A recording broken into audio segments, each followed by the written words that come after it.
White girl called the police at the cleaning lady's wedding, but she had no idea who the groom was.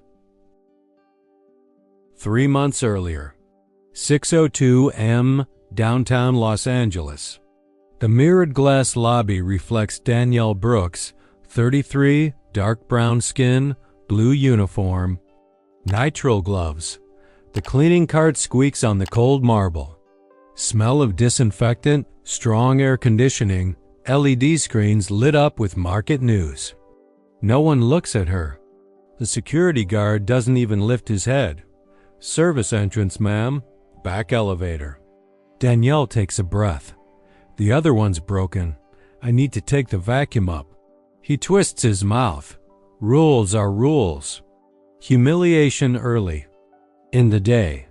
She pushes the cart down the narrow hallway, harsh fluorescent light, floor marked with wheel tracks.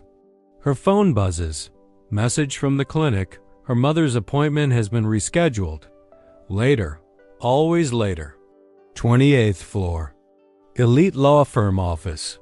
Conference room with a walnut table that seems untouched by human hands. Floor-to-ceiling windows showing the clogged 110 and helicopters scratching the sky. She fits the glass bottle into the spray microfiber cloth in hand. The door opens in a rush.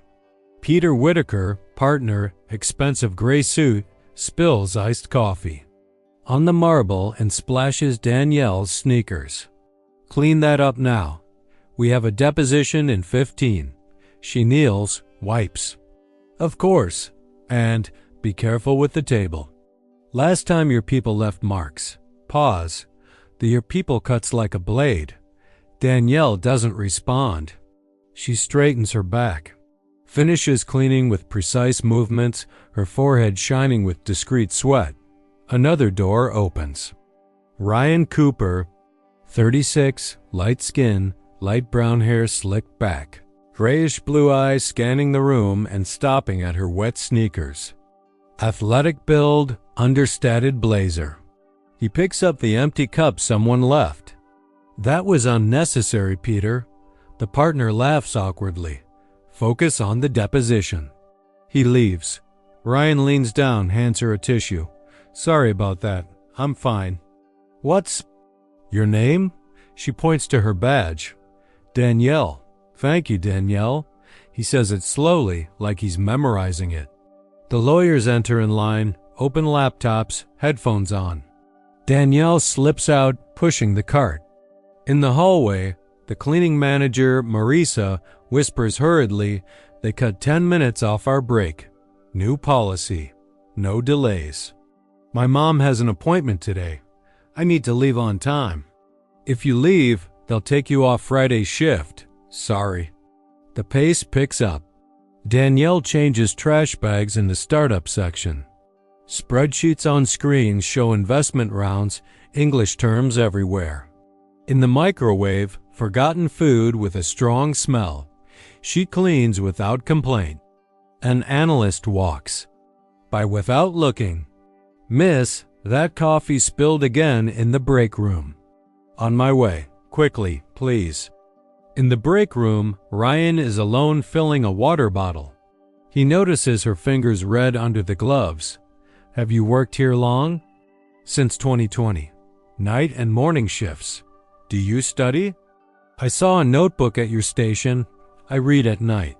Legal English. Helps with signs and notices. Ryan smiles genuinely. If you need extra materials, I can. She raises her hand firmly. Thank you. I got it. The radio on her belt crackles. Team smartwatch missing in room 27B check carts. Conversations in. The hallways stop. Eyes turn. Danielle feels her stomach freeze. Marissa arrives, out of breath. Procedure, Danny. We need to check your bags. I didn't even go in 27B. Security already appears at the door. Routine. No drama. Ryan steps forward. Cameras cover that hallway. Check them first. Security ignores him. Opens Danielle's cart trash with gloves. Digs through. Plastics, napkins, a crumpled purple-lined subway ticket. Nothing. Another guard appears with a different bag. This one was in the hallway. He rips the knot. A metallic shine drops to the floor. An Apple Watch. The air vanishes from the room. It's in her cart. The first one declares, hastily. No, it's not, Ryan retorts, tense. That bag's not hers. I saw when she came in. Peter, the partner, appears with a frown. Call building management. This is serious. Danielle inhales, holds back tears swelling behind her eyes. I didn't take anything. Then why is the watch here? The guard steps closer. We need you to come with us. Ryan looks up at the ceiling cameras. I want the video. Now, silence. The guard speaks into the radio. Static. System. Offline since 5:59. Peter spreads his arms. What a coincidence. Manager Marisa whispers, pale. If the police get involved, they'll drop our contract. You know what that means. Danielle looks at her reflection in the glass. Uniform, gloves, dignity standing tall. I'm not going with you like I'm guilty, she says, firmly. The guard pulls out his phone. Then we'll handle it another way. He starts dialing. Danielle's. Heart races. Ryan steps forward, determined. Don't do that. The call connects. The guard says, we've got a theft on the 28th. Employee in possession of the item. The dispatcher's cold voice leaks through the speaker, the watch gleaming on the floor, the sharp silence of the office. And the door to room 27B opens. Someone appears wearing another identical Apple Watch, frozen at the exact time it went. Missing. Before continuing this story, I want to speak directly to you who's been following along. Tell me in the comments where you're watching from. I really want to know how far this story is reaching. And if you love emotional love stories full of twists and overcoming, be sure to subscribe to the channel. That way you won't miss any upcoming stories and you'll help the channel grow so I can keep bringing you more amazing stories. 3 months earlier, the door to 27B opens. A junior associate, light skin, hair tied in a rushed bun, appears with an Apple Watch on her wrist, identical to the one on the floor. If anyone found my watch, can you let me know? I left it charging here earlier. The hallway holds its breath. At that moment, a skinny, nervous intern checks under the chair in the room. Here, there's another watch stuck in the track.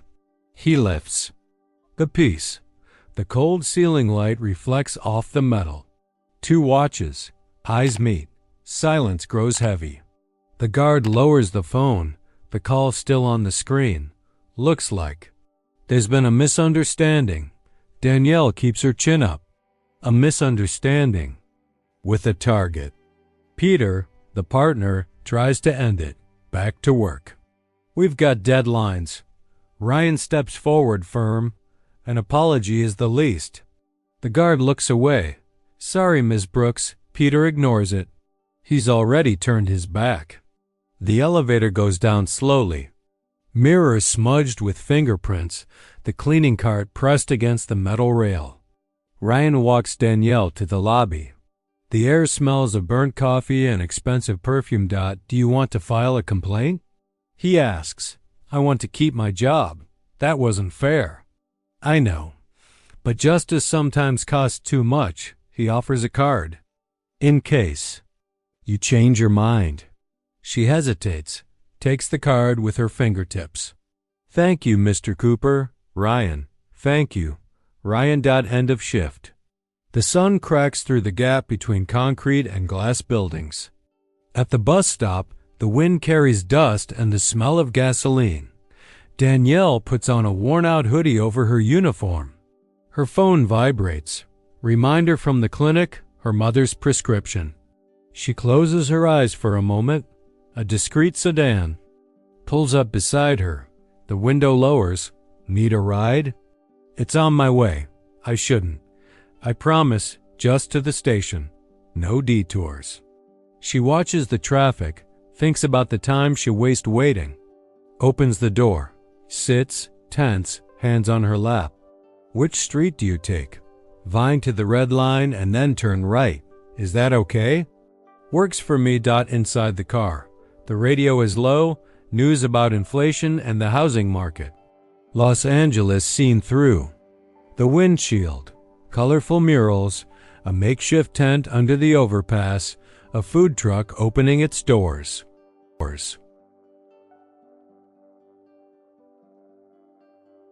Are you always this quiet? Ryan tries a smile. I say what needs to be said. I like that. Like what? The honesty. No one around here says what needs to be said.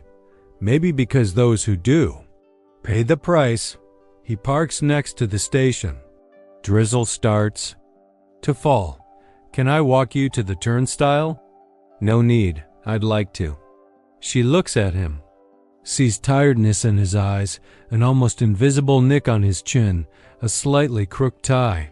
Humanity where she expected arrogance. All right.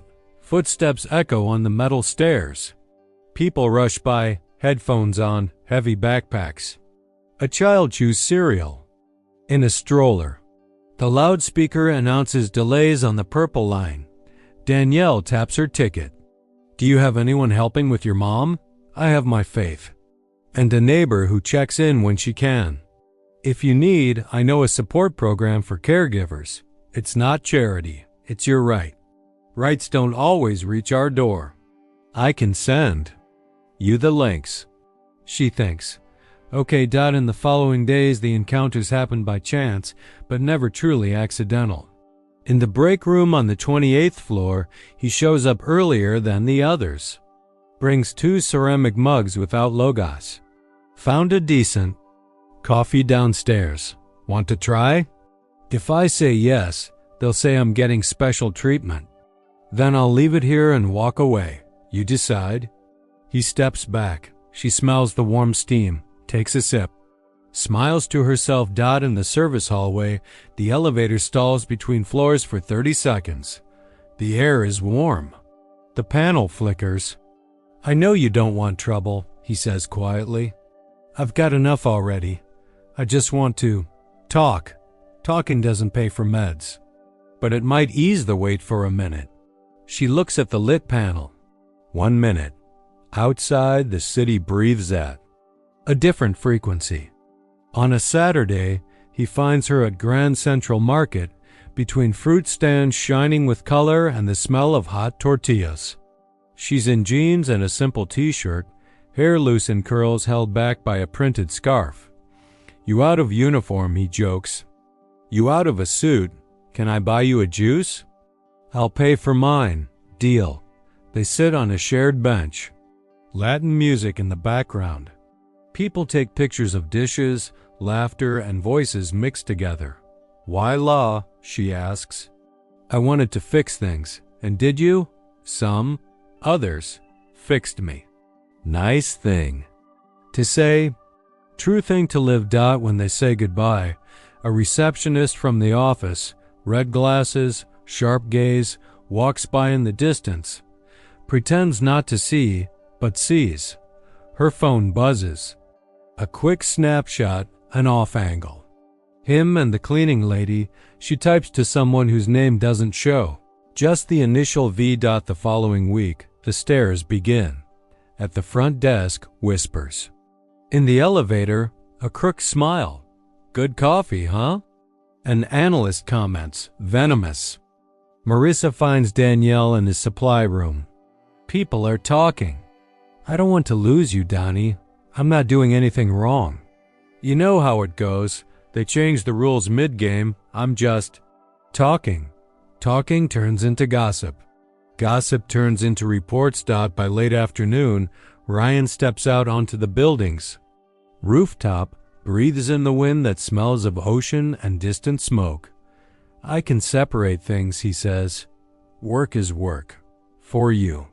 For me, it could mean the end of the month. Then we talk less. In neutral places. That becomes a story too. She thinks about cutting all ties. Thinks about her mother.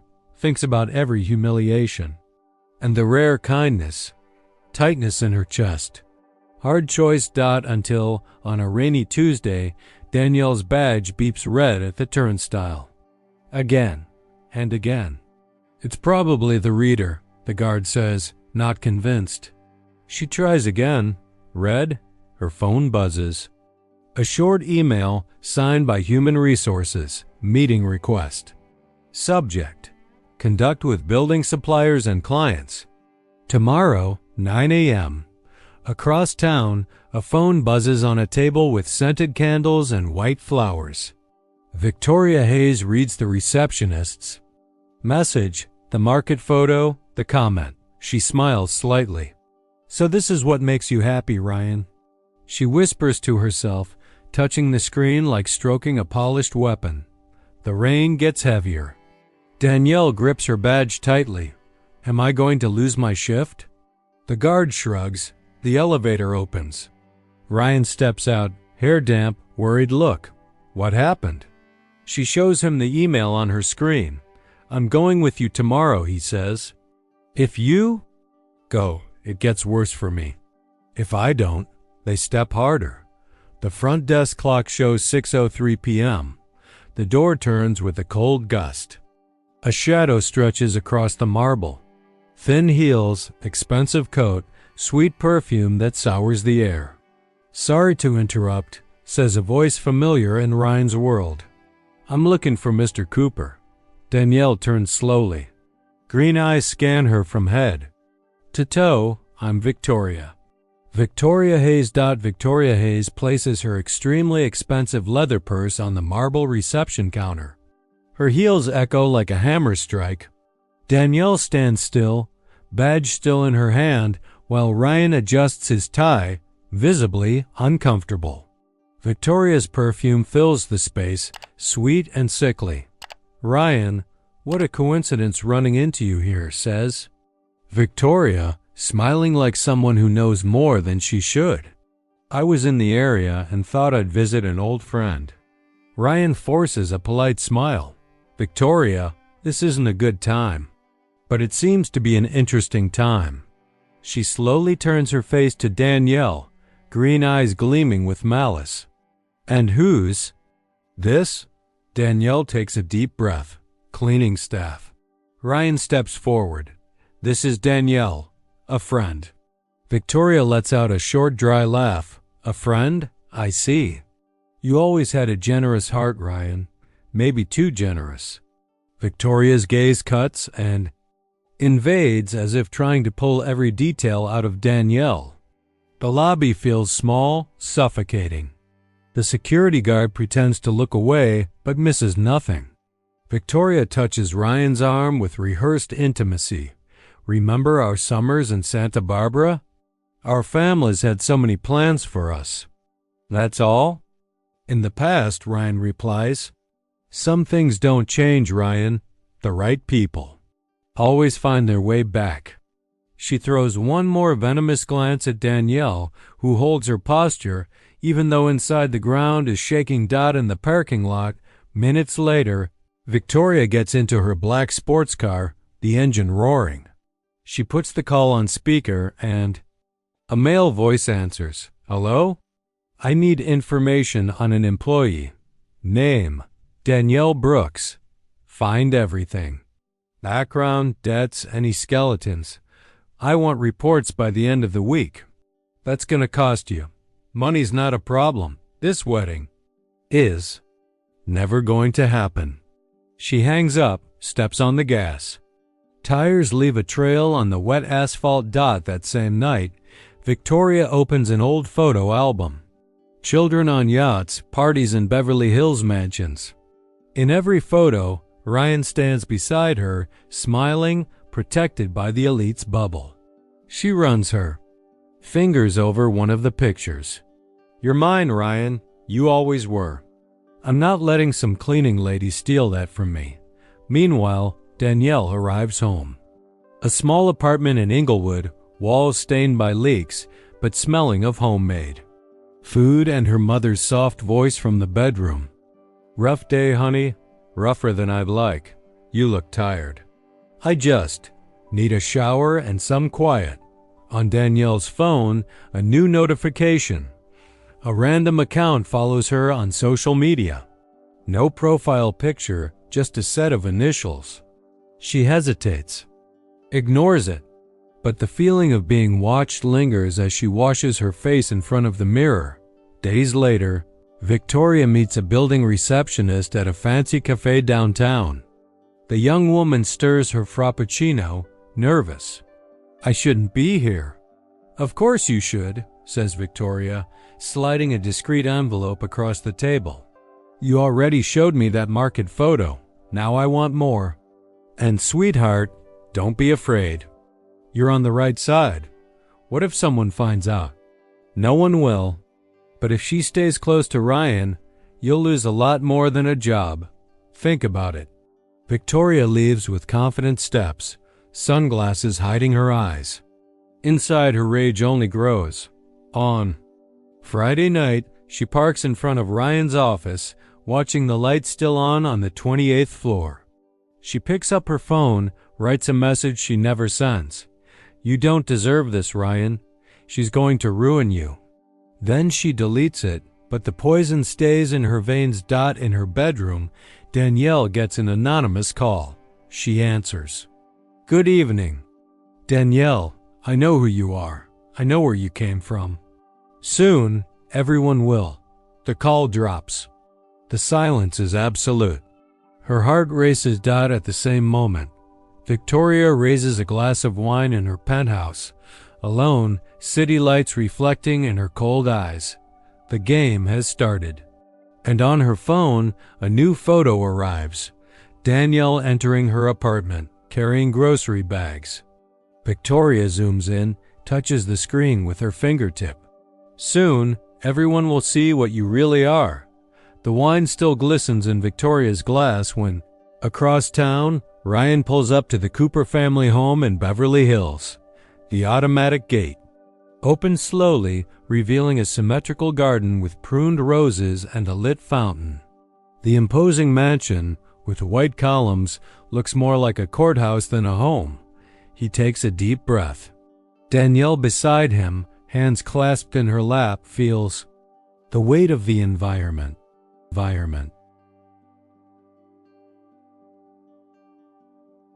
The door opens. Ryan's mother, Catherine, tall, gray hair perfectly styled, wears pearls that gleam under the golden hall light. His father, Charles, with a cold gaze and rigid posture, stands just behind, still in a suit despite the spite. They don't smile. "Good evening, Mother. Father? This is Danielle," says Ryan firmly. Catherine gives a quick, analytical glance.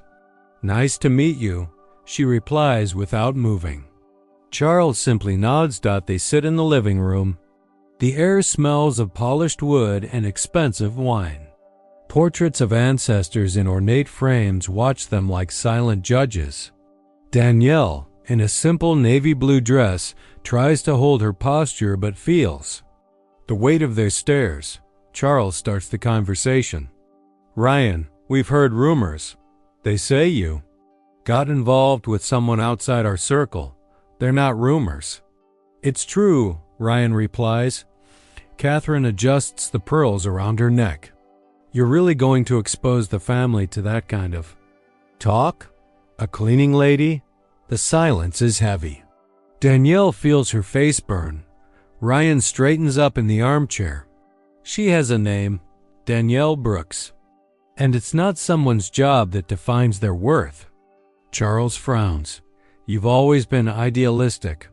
But idealism doesn't pay for reputation. Marrying her would stain the family's legacy." "Legacy means nothing if it's not built on respect," Ryan counters. Danielle takes a deep breath, decides to speak. "Mr. and Mrs. Cooper, I don't want to cause division. I just want to live in peace with the person I love." Catherine smiles without humor. "Love doesn't sustain a life in Beverly Hills, but it sustains a dignified life anywhere." Danielle replies, voice firm despite the lump in her throat. At that moment, the door opens. Victoria enters unannounced with the ease of someone who once belonged there. Her expensive perfume fills the space. Sorry to interrupt. I came to drop off some charity committee papers. Didn't know there was a family meeting. Catherine stands to hug her. Victoria, darling, so good to see you. You'll always be part of this house. Danielle's eyes meet Victoria's, who smiles. Subtly, like someone who wins without having to fight. Charles uses the visitor's presence. See, Victoria. Our son insists on a mismatched marriage. Victoria sighs. I only want what's best for Ryan, and I know he deserves to be with someone who shares his background, his values, his class. Danielle feels the words like a knife. Ryan reacts instantly. Enough. I decide who I want to share my life with. And I choose Danielle. The silence lingers. Catherine closes her eyes for a moment as if carrying a burden. If you go down that path, Ryan, don't count on the family support. And don't count on the inheritance. Then I'll keep only what matters, he says, holding Danielle's hand in front of everyone. Victoria subtly clenches her fists. The smile fades. Danielle, though shaken, feels a spark of hope seeing she's not alone. But deep down, fear grows. Without his family's support, Victoria's fury could become even more devastating. On the way out, Ryan squeezes Danielle's hand, voice low but firm. Nothing will tear us apart. On the other side of the window, Victoria watches, her green eyes sparking. She grabs her phone and sends a short message to her unknown contact. Speed up the investigation. I want results before the engagement. The message Victoria sent that night spreads like poison through a network. Within days, anonymous emails and subtle forum posts start to appear. Suggestions that Danielle had a history of unpaid debts, accusations of petty theft from former jobs, even rumors that she used a different name. The lies gain traction because no one expects someone from the elite to invent such cruelty. On the eve of the wedding, Danielle is alone in the small room she rented at a modest hotel in Inglewood. The white dress rests on the bed, still in its protective cover. Street lights shine through the thin curtain, bringing the distant sound of sirens and honking.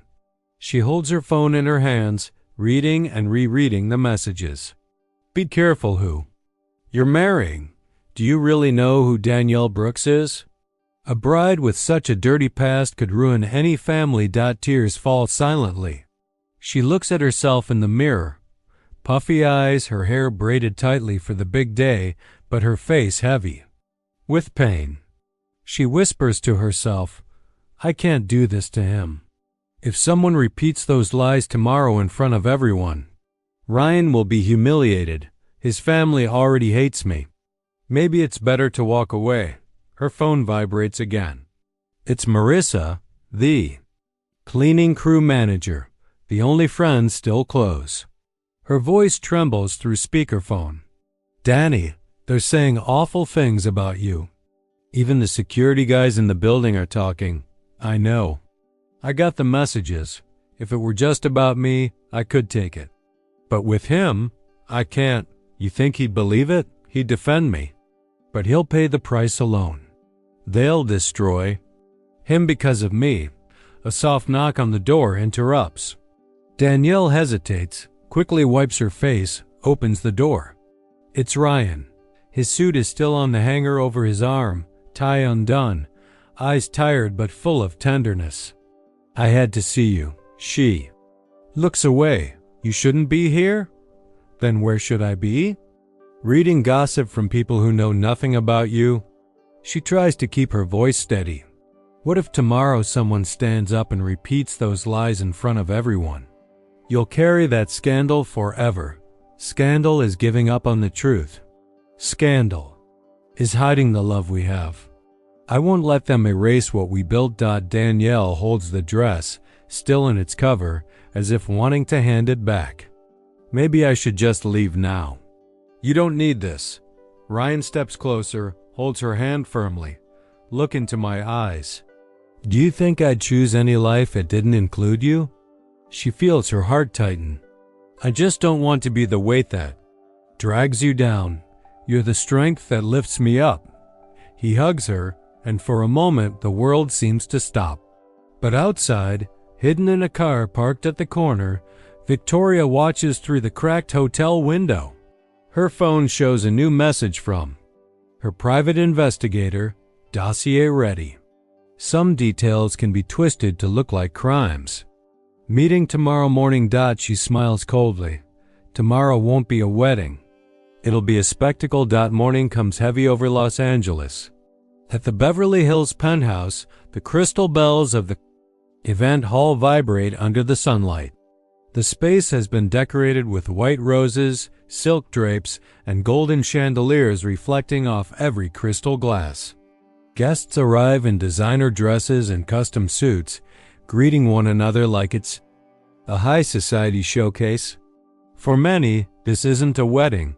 It's a display of status. Danielle, in a reserved room of the venue, looks at the mirror. The white dress flows like a river of fabric, shaping her slender figure, braids pinned into a delicate bun adorned with tiny flowers. But behind the beauty, her eyes reveal a fear that won't leave. She breathes deep. Be strong.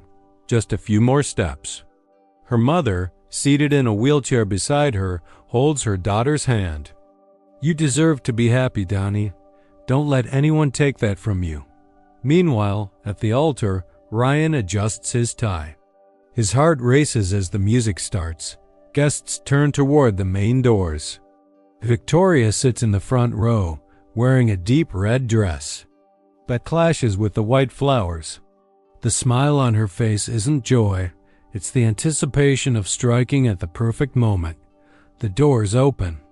Danielle enters, walking slowly down the white aisle. The hall goes silent. The lights catch the shimmer of her dress, her face lit by restrained emotion. Ryan doesn't blink, his eyes fixed on her, as if every step confirms that nothing else matters in the world. Midway down the aisle, whispers begin among a few guests. Is that really her? The cleaning lady? They say she's got hidden charges. Danielle hears it, but keeps her head high, eyes locked on Ryan. He whispers from the altar, "Keep walking." Nothing else matters. When she reaches the altar, Ryan takes her hand. You look beautiful, and you are my courage. The officiant begins to speak, but Victoria leans toward the bridesmaid beside her and murmurs, loud enough for some to hear, "Let's see how long this charade lasts." The comment spreads tension through the room. Danielle feels the weight of the stairs return. The officiant continues, "We are gathered here to celebrate the love between Ryan and Danielle, united by the choice of their souls." Suddenly, a cell phone vibrates in the crowd. A group message pops up, projected accidentally onto a guest tablet. Links to supposed police records under Danielle's name. Murmurs grow. The air thickens. Victoria calmly crosses her legs, her eyes locked on the bride. Her smile widens. Danielle notices Victoria subtly moving her phone, like giving a signal for the next act. The fear surges back like a wave. Ryan squeezes her hand. "Just look at me. They don't know who you are." She answers softly, "But what if they believe the lies? Then I'll be your truth in front of everyone." The officiant raises his hand to ask for silence. But before he can continue, the doors of the hall burst open. 2 police officers enter, uniform spotless, expression stern. One of them raises a document. "We have a serious allegation against Danielle Brooks. We need to speak with her now." The entire room gasps. Catherine places a hand on her chest, shocked. Charles stands from his seat, outraged. Guests begin recording. On their phones, the celebration morphing into a public trial. Danielle feels her legs give out, eyes welling up. Ryan steps forward, a human shield in front of her. No one touches her without proof. Victoria, still in the front row, smiles with satisfaction, almost savoring the chaos. The officiant, confused, asks, "What is going on?" The officer insists, "We've received evidence. We need to investigate, now." The silence is broken by the sharp click of a press camera, somehow already there. The scandal begins to unfold in real time before everyone, and as Danielle stands at the altar, the place that was supposed to mark the beginning of her new life, she feels she might be about to lose everything. The officers move closer to the altar, the sound of their boots echoing through the luxurious hall like the gavel of a courtroom. Cell phone cameras rise. Everyone wants to capture the scandal. Danielle, frozen, feels her heart pounding like it might explode.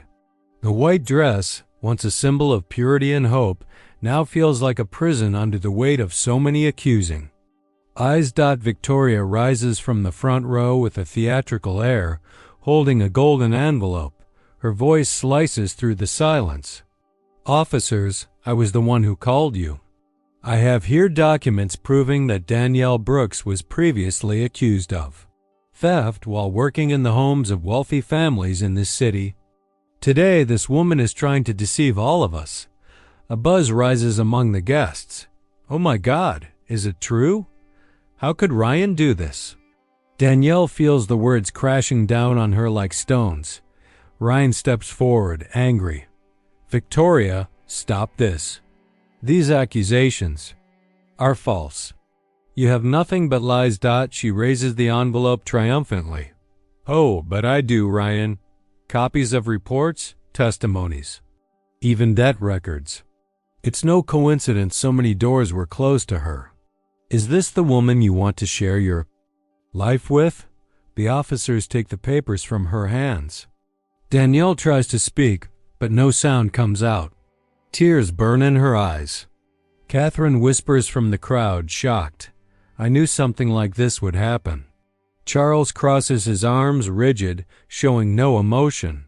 One of the officers looks at Danielle. "Ma'am, we need you to come with us to clarify this information."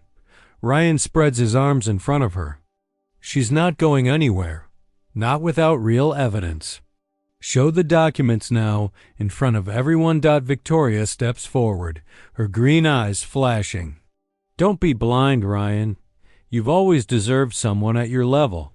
This woman will ruin your name, your career, and your family's reputation." Danielle finally finds the strength to speak, her voice trembling but steady. "I've never stolen anything from anyone. I worked in luxury homes, cleaned offices where I wasn't even allowed to use the same elevator as the owners. And even so, I never touched anything that wasn't mine." The guests look at her, some with compassion, others with judgment. The officer holds the papers, still unsure. Ryan looks directly at Victoria. "This is a setup. You're destroying the most important day of my life out of jealousy." Victoria gives a cold smile. "No, Ryan, I'm saving you from an irreversible mistake." The officiant, frozen, doesn't know whether to intervene.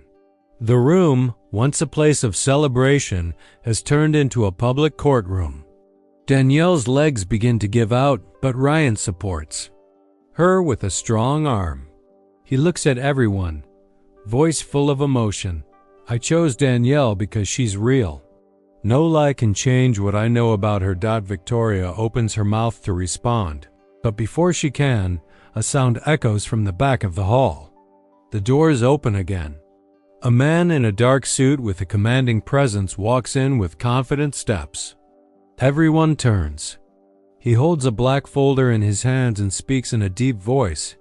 "Before you drag an innocent woman through the mud, maybe it's best you hear from someone who actually investigated her past." Silence becomes absolute. Even Victoria loses her smile. For a moment, Danielle, still trembling, holds her breath. Who is this man, and what truths were about to be revealed? The man in the dark suit walks down the aisle, gripping the black folder. The police officers watch him cautiously while the key. Guests murmur. Danielle's heart pounds in her chest. Ryan squeezes her hand and whispers, "That's my uncle." The hall falls silent as he reaches the altar. His voice is deep and sharp, carrying the authority of decades in courtrooms. "I am Richard Cooper, Justice of the California Supreme Court, and before this ceremony becomes a circus of defamation, I want to clarify something in front of everyone." Victoria loses her smirk. "Judge Cooper, with all due respect, there are documents, forged documents." Richard interrupts firmly. He opens the folder and pulls out reports with official seals. "These accusations wouldn't survive 5 minutes of a real investigation." Anticipating the hate and rumors, I personally looked into Danielle Brooks's background, and what I found wasn't a criminal past, it was rare courage. Everyone holds their breath. Danielle trembles, speechless. Richard continues. "This woman, when she worked at an outsourced accounting firm, discovered her superiors were embezzling retirement funds from low-income families. She could have stayed quiet, but she didn't. She risked her job and her safety to report the scheme. Thanks to her courage, dozens of families didn't lose their life savings." A different kind of murmur begins, no longer condemning but full of surprise and shame. Some guests glance at each other, embarrassed for having believed Victoria. Catherine brings a hand to her mouth, emotional. Charles lowers his eyes, his stoic expression faltering for the first time. Ryan looks at Danielle as if seeing her anew, and even more in love. Victoria steps forward, trying to regain control. That doesn't prove anything about who she is now. People can fake kindness. Richard raises a hand. "That's enough, Miss Hayes. Your obsession speaks louder than any truth. Today, in this hall, the criminal isn't Danielle. It's the lie." One of the officers hands the papers back to Richard, clearly uncomfortable. "Looks like we were called here under false pretenses." The other adds, "There's no reason to proceed." They step back, watched by a dozen phone cameras. Danielle finally finds her voice choked with emotion. I just did what was right. I never thought it would matter one day." Richard looks at her with respect. "The truth always matters. And today, it came to light when it mattered most." Ryan raises Danielle's hand for all to see. "This is the woman I love. And now you all know why." A hesitant applause starts from the back of the hall, from a few guests. It spreads like a wave, filling the space. Victoria, motionless, feels her face burn from public defeat.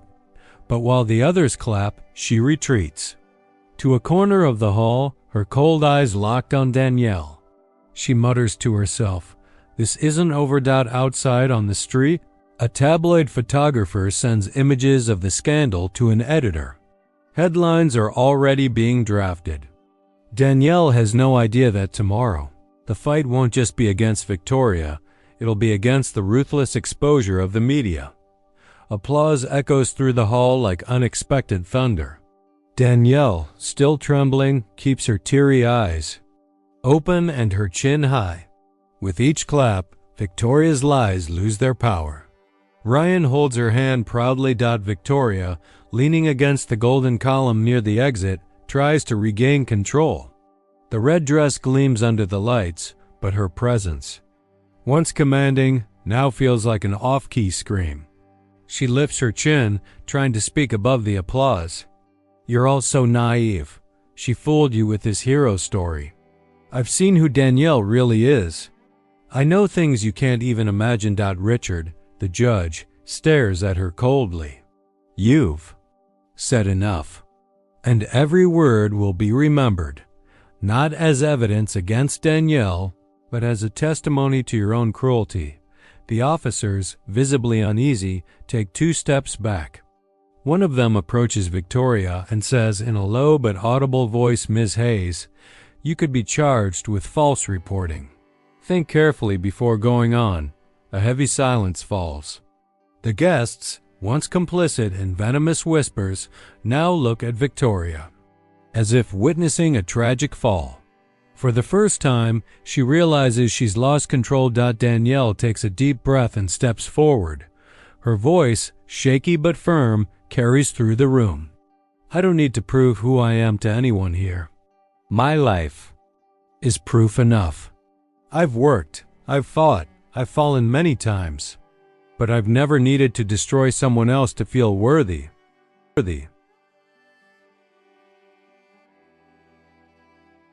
The impact is instant. Many guests avert their eyes in shame. Catherine clutches the pearls at her neck, moved by Danielle's words. And then, in an unexpected gesture, Charles, Ryan's father, always rigid, always distant, stands up. His deep voice cuts through the tension. Danielle, I owe you an apology. The hall is stunned. He continues, I was unfair. I placed the weight of my prejudice on you without ever giving you a chance to show who you really were. Today, in front of everyone, I acknowledge that I was wrong.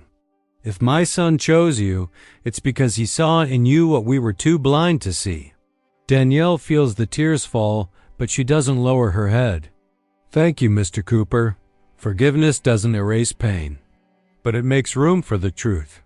Catherine, moved, touches her husband's arm. You spoke for both of us. The officers leave in silence, ashamed of having been used as part of a trap. Their exit allows the room to breathe again, but Victoria remains. Still, surrounded by disapproving stares. A guest, a family friend, breaks the silence and says clearly, shameful. Trying to destroy a woman on her wedding day. That won't be forgotten. Others murmur in agreement. Victoria grips her purse tightly, her green eyes flashing with fury. But there's no audience left to applaud her words. She steps toward the exit, the sound of her heels echoing like the fall of an empire. Ryan looks at her one last time. You can't erase love, Victoria. You can invent 1,000 lies, but the truth always wins. She doesn't reply. She walks out, with her head held high, but her body reveals the weight of defeat. Danielle, even with a heart torn to pieces, squares her shoulders in front of everyone. Her dignity, pushed to its limits, remains intact. The entire room feels it. That woman was not broken, and in the background, as the ceremony tries to return to course, a new question hangs in the air. How far would Victoria be willing to go after such a public humiliation? The hall remains silent for a few more seconds after Victoria's exit, as if everyone needed to catch their breath. Danielle takes a deep breath, her hands still trembling. Ryan holds her firmly, his thumb gently brushing her skin like a promise. It's over.